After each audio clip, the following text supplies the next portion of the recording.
안녕하십니까. 전 이번에 선배와 만남 준비하게 된 이정호라고 합니다. 자기소개를 하겠습니다.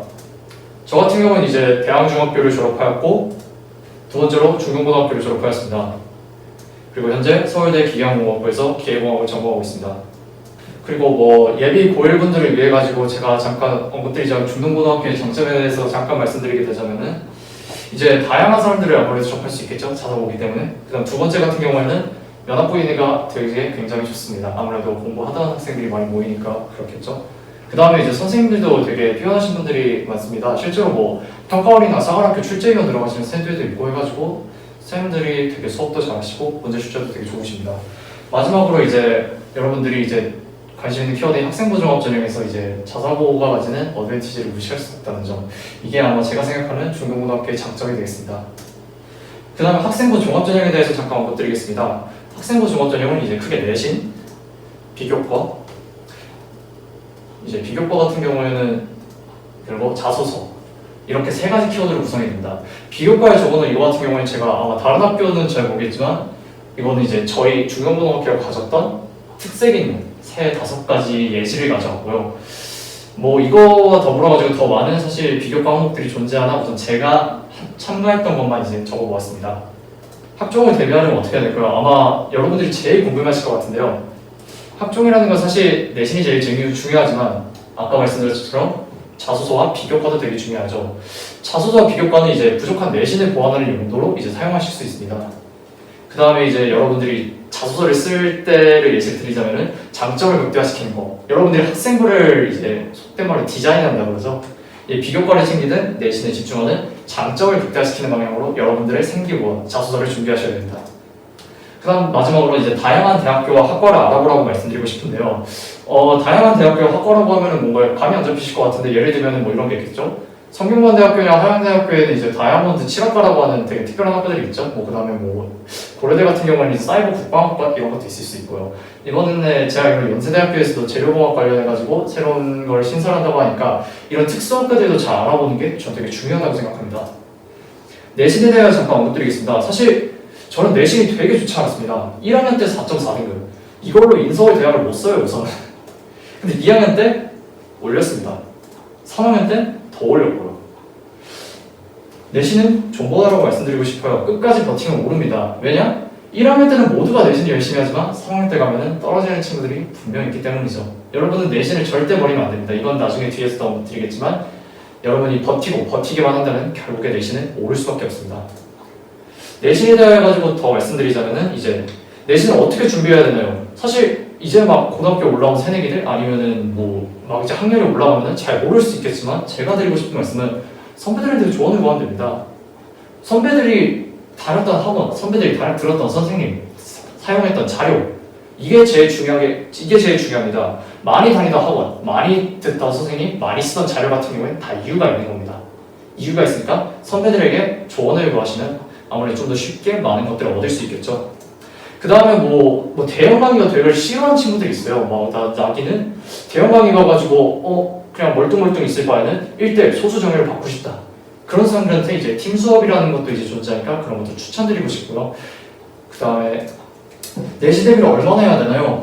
한 4주에서 길게는 6주 정도로 하시는 분들이 많아요. 왜냐면 내신 대비 너무 긴 거 아닌가요? 저 수능 준비는 어떻게 하죠? 이렇게 말씀드리는데 이렇게 해야 돼요. 이렇게 해야 내신을 딸 수 있습니다. 그리고 마지막으로 제일 중요한 말씀 드리고 싶습니다. 내신 준비는 곧 수능 준비입니다. 내신과 수능은 별개가 아니에요. 꼭 자기가 난 수능만 팔 거야 이러고서 내신을 소홀히 하면은 안 됩니다. 무조건 내신 준비는 곧 수능 준비입니다. 이제 제가 졸업한 학교 이제 중등고등학교의 영어 내신에 대해서 이제 잠깐 언급을 드리자면은 이제 수능형 문제와 내신형 문제를 공존한다. 언뜻 듣기에는 무슨 뜻인가 하겠지만 뭐 내신형 문제 예시를 들자면 이제 밑에 있는 단어 채우기 유형이죠. 단어 빈칸을 켜놓고 단어 채우기. 그렇다면 수능형 문제는 무엇인가? 예를 들면 뭐 문법 문제도 있을 수 있고 아니면 진짜로 수능의 빈칸 추론 문제 같은 것도 낼 수도 있고 그 다음에 뭐 순서별 문제 같은 것도 되게 빈번하게 잘 출제가 됩니다. 특히 그리고 단어 채우기 유형 이제 뭐 학원생들께서 깍두기 유형이라고 많이 말씀을 하시는데요. 서술형 단골 유형으로 매년 나왔고 매년 킬러 문제로 자리했던 문제입니다.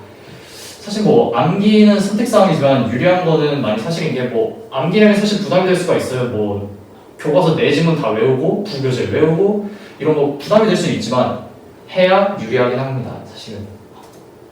그다음 마지막으로 수업 시간에 필기한 내용에서 이제 출제가 다수 되는데요. 이런 거 같은 경우는 그럼 필기를 열심히 해야 되나요? 열심히 하면 좋겠지만 사실 필기를 놓친다고 해도 학원에서 이런 거 되게 잘 정리해 주십니다. 학원 선생님들이 되게 잘 정리해 주시니까 너무 필기 모든 걸 받아 적어야 한다는 강박관념은 안 가지셔도 될 것 같아요. 그다음 마지막으로 이제 간단하게 단어 수행평가에 대해서 말씀드리자면은 한 40개 정도? 사실 뭐 학원에서 넣는 거에 비해서는 별거 아니지만 생각보다 까다롭습니다. 영영이 주로 나오기 때문에 이제 이 부분이 생각보다 까다로운 수행평가로 작용하고 있어요. 2학년 같은 경우에는 이제 1학년과 다르지 않습니다. 이제 부교재가 근데 이제 수능형으로 출제되면서 부교재 비중이 되게 높아지고 수능형의 비중도 그에 따라 되게 높아지는데요. 특히 부교재 범위가 적지 않아가지고 학습량이 되게 증가하고 아까 말씀드렸듯이 슬슬 내신을 포기하기 시작하는 시점이기도 합니다. 3학년 내신에 대해서 말씀드릴게요. 사실 뭐 3학년 같은 경우는 내신보다 뭐 수능에 더 집중해야 되는 학년이다라고 하기도 하지만 저는 그래도 내신이 되게 중요하다고 생각하기 때문에 첫 번째로 EBS 수능 특강 문제에서 100% 교과서 절대 안 듣고 부교재 그런 거 없이 수능 특강에서 100% 출제됩니다. 이제 특이한 점이 있다면 수능 특강 영어와 영어 독해 연습 모두 시험 범위에 포함되고 약 한 150주문에서 200지문 정도가 이제 시험 범위가 되게 되겠죠. 150주문에서 200지문 되게 많아 보이지만 할 사람은 합니다. 그 다음에 뭐 마지막으로 이제 내신을 이때쯤이면 다 버린다고 했죠. 본문 숙지 150주문에서 200주문 그냥 외우실 필요도 없어요. 그냥 어떤 내용이 있고 어떤 키워드가 있고 이런 것만 숙지하셔도 3등급은 나옵니다. 절대 내신을 버리지 마세요. 그 다음 이제 정시에 대해서 잠깐 언급드리도록 하겠습니다. 정시라는 거는 사실 뭐 수능 하나로 결정나는 전형이죠. 뭐 내신을 일부 반영한 학교도 있긴 하지만 사실상 수능 한 방입니다. 그 다음에 이런 말씀 많이 들으셨을 거예요. 현역이 정시에서 승리하는 건 어렵다? 너는 그러니까 학교생들이 이 말을 되게 많이 하셨을 거예요. 현역은 정시로 대학을 못 가. 그러니까 무조건 수시 준비해. 저는 사실 이 말이 틀렸다고 생각합니다. 당장 작년 저희 것만 생각해도 서울대 3명이 모두 정시로 합격했고 의대에도 정시로 한 명 합격한 사례가 있는 걸 보면은 최소한 아마 이 영상을 보게 되실 분들이 이 강남구 아니면 넓게 송파, 서초 이런 쪽에 사시는 학생들일 것 같은데 여러분 학교에서 수시로 붙을 학교는 어지간하면 정시로 다 붙을 수 있기 때문에 현역이 정시에서 승리하는 건 어렵다 이거는 조금 아니라고 생각합니다.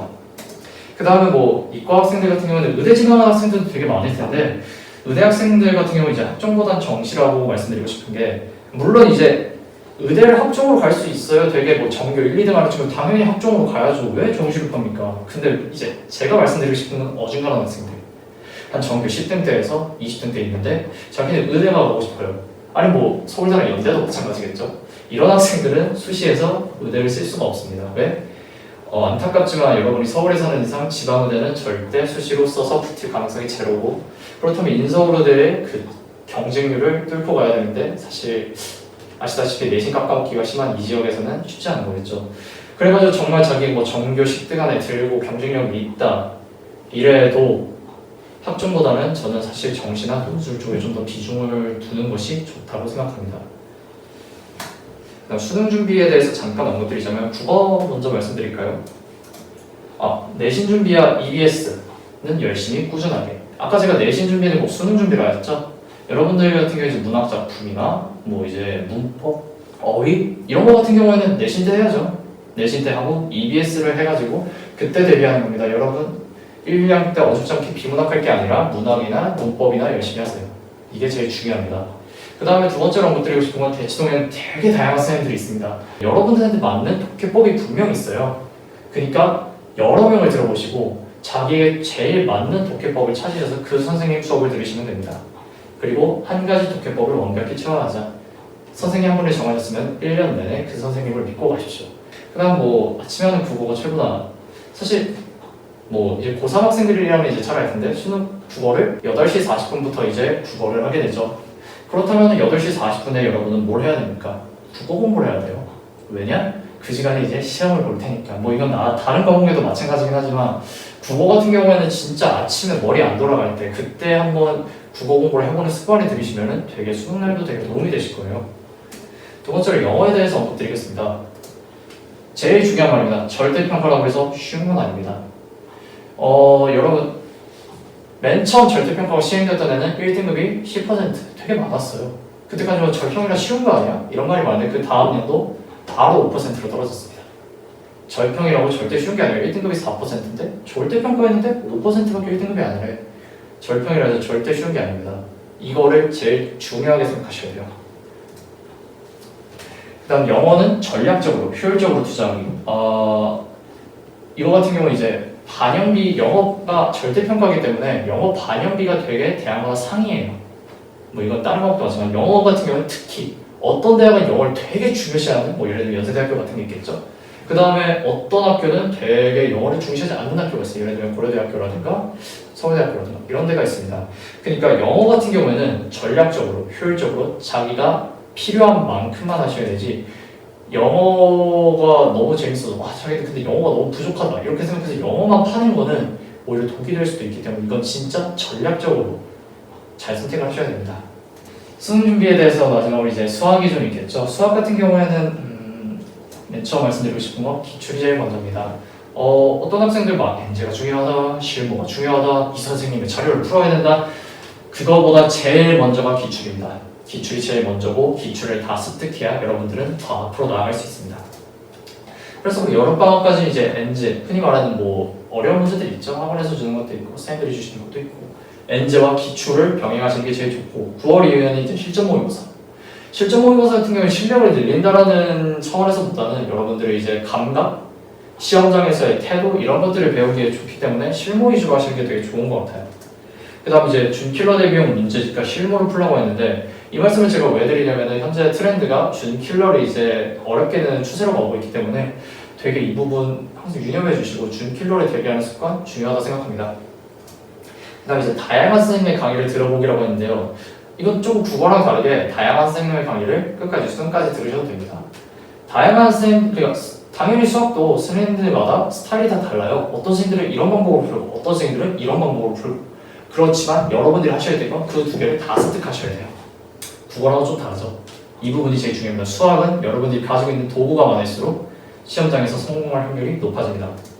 그래서 저 과탐 같은 경우는 저 같은 경우 물리원과 지구과학 2를 선택했는데 각각 과목의 특성에 대해서 조금 말씀드리자면 물리원의 장점 같은 경우는 암기량이 적어요. 암기량이 진짜 작습니다. 외울 건 공식 한 20개 정도? 진짜 작죠. 그다음 안정적인 등급이 나옵니다. 단 한 번도 물리가 늘 잘 보다가 물리가 망했어 이런 친구 솔직히 못 봤어요. 그리고 직관적인 풀이 가능이라 했는데 되게 지저분하지는 않습니다. 계산 같은 게 지저분하지 않고 어쩔 때는 막 킬러 문제가 한 줄만에 풀리고 이런 경우도 있기 때문에 재능 있는 친구들이라면 되게 좋겠죠. 다만 문제는 보이기가 쉽지 않다. 물리라는 과목 특성상 정말 잘하는 친구들이 있지만 정말 안 맞는 친구들도 있죠. 한 번 보이면 이런 식으로 안정적인 등급, 직관적인 풀이 모든 게 다 되지만 보이기가 쉽지 않은 게 단점으로 작용할 수 있습니다. 지구과학 2에 대해 잠깐 드리자면 장점이 서울대를 쓸 수 있다. 네, 이게 끝입니다. 그치? 2 과목 중에 제일 만만한이라고 했는데 사실 제가 작년 수능을 쳐보니까 이것도 아닌 것 같아요. 잘 모르겠습니다. 단점에 대해서 언급드리자면 많죠. 썩어버린 표본. 자, 지구과학 2 과목을 왜 합니까? 서울대를 쓰려고 그러죠. 서울대를 쓰려는 학생들은 다 공부를 어느 정도 잘하겠죠. 그렇다면 이 학생들의 표본은 어떨까요? 정말 탑 클래스, 뭐 넓게 잡아서 상위 10% 학생들이 모여가지고 경쟁하는 그런 곳이겠죠. 당연히 이 난이도에 이 등급 컷이 나온다고 이런 말이 1년 내내 나올 겁니다. 이런 거를 유념하고 선택하셔야겠죠. 이제 마지막으로 태도에 대해서 말씀드리겠습니다. 첫 번째 드리고 싶은 말씀, 수능은 장기를 있습니다. 수능을 사실 뭐 길게 보면은 초중고 해가지고 12년, 짧게 보면은 고3 1년 이 정도의 되게 긴 싸움입니다. 뭐 3월 모의고사, 6월 모의고사, 9월 모의고사, 뭐 그다음 중간에 껴있는 교육청 모의고사, 그다음 뭐 더 많이 보면은 일주일마다 보는 학원 모의고사 이런 작은 성적들에 너무 연연히 하실 필요가 없습니다. 이런 것들은 그냥 지나가는 겁니다. 모의고사는 모의고사일 뿐 절대 수능이 아니니까 이런 거에 일비하지 마시고 좌절하시면 안 됩니다. 수능은 장기를 있습니다. 끝까지 가셔야 돼요. 두 번째, 기출은 최고의 문제입니다. 뭐 정말 대치동에 좋은 선생님들이 많습니다. 좋은 선생님들이 만든 문제는 당연히 좋을 수밖에 없죠. 그러나 기출 문제가 제일 좋습니다. 기출 문제는 당연히 출제자가 내는 거니까 제일 좋은 문제겠죠. 기출을 어느 과목이든 제가 수학은 아까 중점적으로 말씀드렸지만 다른 과목들도 기출이 제일 중요합니다. 기출을 열심히 보시고 기출을 완벽히 습득해야 다음 단계 하실 수 있는 겁니다. 6월, 9월 모의고사는 수능의 예고편이다. 이제 6월 모의고사, 9월 모의고사를 딱 보고서 나는 망했구나 이러고서 시험지를 찢어버리는 친구들이 있어요. 자, 그러시면 안 됩니다. 6월 모의고사, 9월 모의고사를 진짜 닳도록, 종이가 닳도록 다시 보셔야 됩니다. 6월과 9월에 출제지인 수능 출제지로 들어갑니다. 6월 모의고사, 9월 모의고사는 수능 전날까지도 분석을 하셔야 됩니다. 마지막으로 당부해드리고 싶은 말 말씀드리겠습니다. 내신은 끝까지 가져가자. 아까 말씀드렸지만 내신은 끝까지 버티면 오릅니다. 그리고 내신이 중요한 이유. 제가 아까 잠깐 언급드렸지만 여러분들이 수시로 갈 수 있는데요. 정시로 다 갈 수 있어요. 그럼에도 제가 내신을 신경한 이유는 보험이기 때문입니다. 수시는 여러분들에게 보험이에요. 만약에 보험 없이 난 정시만 할 거야. 주구장창 망합니다. 왜냐? 부담감을 이길 수가 없어요. 그날. 저도 정시로 왔지만 실제로 뭐 수시를 되게 많이 준비했었어요. 왜냐? 저는 이게 보험이라 생각했기 때문에 정시 수능이 망하더라도 돌아갈 곳이 있다, 갈 곳이 있다는 건 여러분들에게 되게 심리적인 안정감을 줍니다. 꼭 보험을 위해서라도 내신을 끝까지 가져가세요. 두 번째 말씀드리고 싶은 겁니다. 목표를 높게 가지자. 목표를 높게 가지자는 말이 뭘까요? 여러분들이 원하는 대학이 예를 들면 성균관대 정도로 할까요? 성균관대, 서성한 그 라인이라 하면은 여러분들의 목표는 스카이가 돼야 됩니다. 그래야 서성한이라도 가실 수 있어요. 아무리 여러분들의 성적이 바닥이어도 나는 스카이를 갈 거야, 난 연대를 갈 거야, 난 서울대를 갈 거야 이 마인드로 공부해주세요. 그래야 조금이라도 여러분들의 성적을 끌어올릴 수 있지 않을까 전 이렇게 생각합니다. 마지막으로 노력은 배신하지 않는다. 이제 뭐 많은 분들이 하시는 말씀이죠. 노력은 절대 배신하지 않으니까 노력해라 노력해라. 맞습니다. 노력은 배신하지 않습니다. 결국에는 꾸준히 한 학생들이 성공했고 조금이라도 망설이고 방황했던 학생들이 대부분 실패를 많이 경험하더라고요. 여러분들 뭐 슬럼프가 올 수는 있습니다. 그렇지만 그래도 노력하세요. 꾸준히 노력하셔야 성공할 수 있습니다.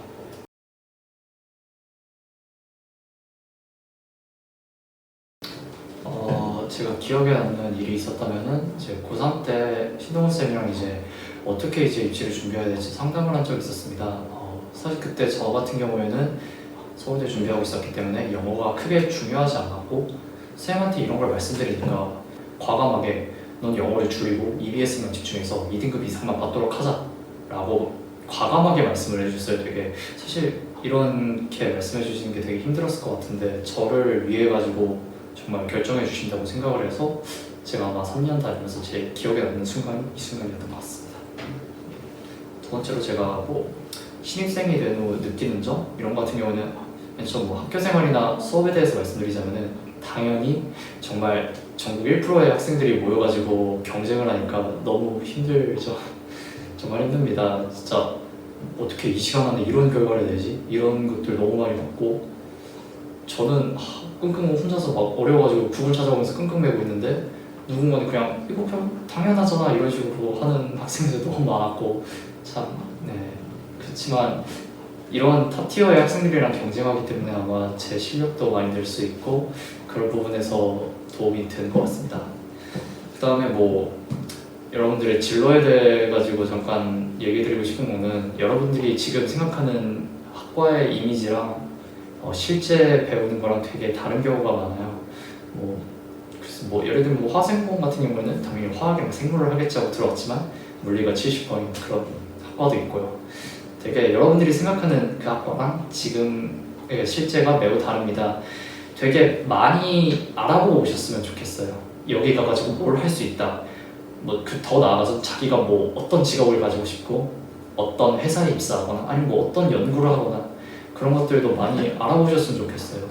그에 따라 가지고 어떤 학과를 가야 될까, 이 학과에 가면 뭘 할 수 있을까, 이거를 당연히 고3 때 힘드시겠지만 고1 시간 나올 때 많이 연구해 주셨으면 좋겠습니다. 저 같은 경우 이제 기계공학과에 왔는데 기계공학과 같은 경우 이제 모든 물리 현상이라 할까요? 전자기하고 제가 모든 물리를 다 사용해 가지고 여러분들이 예를 들면 자동차 같은 거 아니면 비행기 같은 거를 만들 수도 있고 아니면 대부분 이제 설계를 하거나 이런 쪽에 치중이 되어 있는데 저 같은 경우에는 사실 이거 기계공학만으로는 조금 이제 제가 살아남기 힘들 것 같다 생각해가지고 사실 이제 전 인공지능 반도체라는 이제 서울대학교에 연합전공이라는 게 존재해요. 그쪽을 이제 좀 알아보면서 인공지능과 이제 기계공학을 융합해가지고 할 수 있는 연구실도 좀 알아보고 있고 해가지고 저는 그쪽으로 아마 제 진로를 찾지 않을까 지금 조심스럽게 말씀드리고 있습니다. 네. 그 다음에 다시 이제 고등학교 때로 돌아가면 뭘 했을까라 저는 사실 제 생각에는 결과가 좋기 때문에 모든 게 미화될 수 있습니다. 결과가 좋았기 때문에 저는 후회되는 것도 없고 제 고등학교 생활은 돌아가도 저는 똑같이 살 것 같습니다. 다만 아쉬운 점이 하나 있었다면 더 많은 비교과 활동을 해볼 거예요. 더 많은 경험을 쌓아볼 거예요. 더 많이 학과에 대해서 알아볼 거예요. 이런 아쉬움은 조금 남지만 그래도 좀 전반적으로 만족하고 있습니다. 마지막으로 시험을 망치거나 이랬던 경험 같은 경우는 저는 되게 6월 모의고사를 크게 망쳤었어요. 사실 그 전까 3월, 4월 교육청 모의고사를 정말 잘 봤습니다. 뭐 전국 1%? 아니 뭐 3월 같은 경우는 0.1% 안에 들었죠. 근데 딱 6월 엄청나게 망했습니다. 크게 망쳤고 아마 제가 받았던 성적 중에 제일 저점을 찍었던 시험이었을 거예요. 그 이후로도 6월 모의고사에 충격에서 헤어나지 못해서 2달 한 8월까지는 막 슬럼프가 와가지고 성적도 지지부진하고 동기부여도 안 되고 이런 순간이 당연히 저도 존재했습니다. 근데 어떻게 했냐? 여러분들이 생각하시는 드라마틱한 극적인 방법은 없어요. 그냥 제가 했던 거는 그냥 늘 하던 대로 했습니다. 공부를 늘 하던 대로 했고 6월 모의고사를 못 봤으니까 그냥 공부를 하면 늘렸어요. 학원을 하나 더 다녀보고 더 많은 자료를 풀어보고 그냥 그런 식으로 공부를 하면 늘렸지 다른 건 없습니다.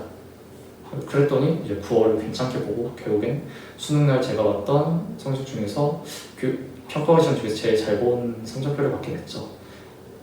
다 뭐 다른 분들은 뭐 여러 가지 방법들을 제시해 줄 수도 있어요. 저는 잘 모르겠지만 근데 제가 드리고 싶은 말은 그냥 열심히 하세요. 그러니까 꾸준히 노력만 하면은 슬럼프라는 거는 사실 그러면서 극복이 되는 거잖아요. 그냥 꾸준히 하다 보면 어느샌가 내가 성장했네? 이런 거는 사실 시간이 지나야 알 수 있는 거기 때문에 그냥 열심히 꾸준히 늘 하던 대로 해주셨으면 좋겠다는 말씀 드리고 싶습니다. 네, 감사합니다.